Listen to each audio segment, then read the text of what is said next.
Okay जी, अपना प्रश्न पूछिए। Hello hello. जी जी जी जी, अपना प्रश्न पूछिए।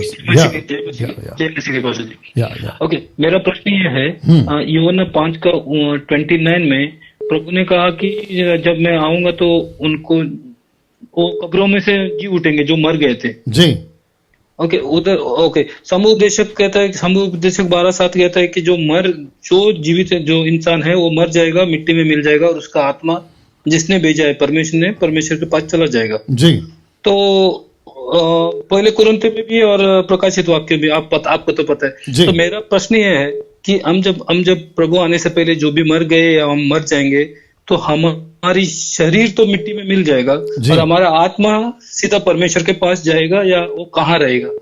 आपका आत्मा यही कहाँ मेरा रहेगा? प्रश्न है। हाँ, ओके, जब हम मर जाएंगे, हाँ। प्रभु में जितने हैं मर जाएंगे, हाँ। तो मिट्टी में मिल जाएगा, तो शरीर तो खत्म हो जाएगा। राइट। हमारे आत्मा सीधा परमेश्वर के पास जाएगा या कहाँ रहेगा? ओके, क्योंकि ओके। प्रभु जब आएगा तो हमारे शरीर को जिलाएंगे। नहीं सर, आपका या। शरीर को नहीं जिलाएंगे।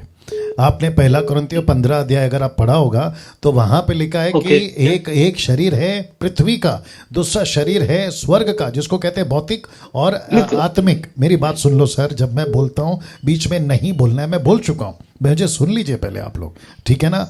तो पहला कुरिन्थियों 15 के हिसाब से 2 प्रकार का शरीर होता है। जो चीजें बोते हैं उसमें भी जब बोता है तो अलग शरीर होता है, जब उगता है तो वह अलग शरीर होता है। आप अगर शरीर की बात कर रहे हैं तो ये भौतिक शरीर, मतलब जो फिजिकल शरीर है, ये इसकी बात नहीं कर रहा है परमेश्वर। और पौलुस का पत्री पहला कुरिन्थियों 15 अध्याय में वो बात कर रहा है आत्मिक, मतलब जो अलौकिक शरीर है, स्वर्गीय देह जिसको कहते हैं, ये उसकी बात कर रहा है, ठीक है? आपको मैंने बीच में इसलिए बोला क्योंकि आपने कहा कि शरीर में उठाएगा। शरीर 2 है सर, एक है संसारिक और दूसरा है स्वर्गीय देह। ओके, आप इसको पढ़ लेना पहला कुरिन्थियों 15 अध्याय में। अब आपने जो पूछा है मैं उसका जवाब दे देता हूं। इसको निकालिए, रोमी की किताब, सॉरी इब्रानियों की किताब, उसका 9 का 27 जी। या ओके, यहां पे लिखा है कि जैसे मनुष्य के लिए एक बार मरना, हिब्रू चैप्टर 9 वर्स 27, मरना और उसके बाद न्याय का होना नियुक्त है। किसका? आत्मा का, ना कि शरीर का। सब उपदेशक 12 का 7 जो भाई ने अभी कोट किया है वहां पर भी यही लिखा है, जल्दी निकालिए। सब उपदेशक 12 का 7, नीति वचन के बाद सब उपदेशक, भजन संहिता के बाद नीति वचन, अय्यूब के बाद भजन संहिता। जी, यहां पे लिखा है कि तब मट्टी जय की तय मट्टी में मिल जाएगी और आत्मा परमेश्वर के पास जिसने उसे भेजा है लौट जाएगी।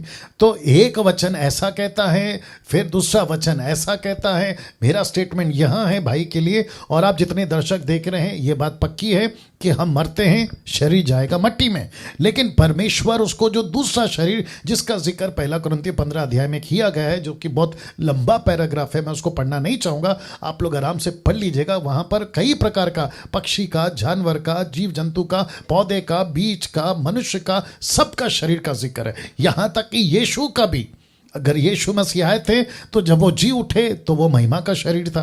तो ऐसी बातों को वो कहता है, लेकिन आत्मा परमेश्वर के पास जाती है, ऑन द स्पॉट जाती है, मुझे उससे कोई दिक्कत नहीं है, मैं एग्री करने को तैयार हूं। या सो जाती है, जिसको पौलुस कहता है कि जब मसीह में कोई मर जाता है तो वो सो जाता है। जैसे यीशु ने लाजर के लिए बोला वो सो रहा है, दरअसल में वो मर गया था, लोगों को लगा कि वो सो रहा है। अगर मैं रेस्ट कर रहा हूं, जो मर जाते हैं आत्मा वो रेस्ट कर रही है, तो मुझे उसमें भी कोई दिक्कत नहीं है। लेकिन अल्टीमेट यहां है कि एक एक व्यक्ति का न्याय होगा। जिसने, जो विश्वासी है उसका उसके हिसाब से न्याय होगा, जो अविश्वासी है उसके हिसाब से न्याय होगा। Yes brother. ओके, मतलब उसी का मैं मतलब जब हम शरीर में उठा लिए जाएंगे प्रभु आने के बाद, तो वो रैप्चर है सर, वो अलग है, वो रैप्चर है जी।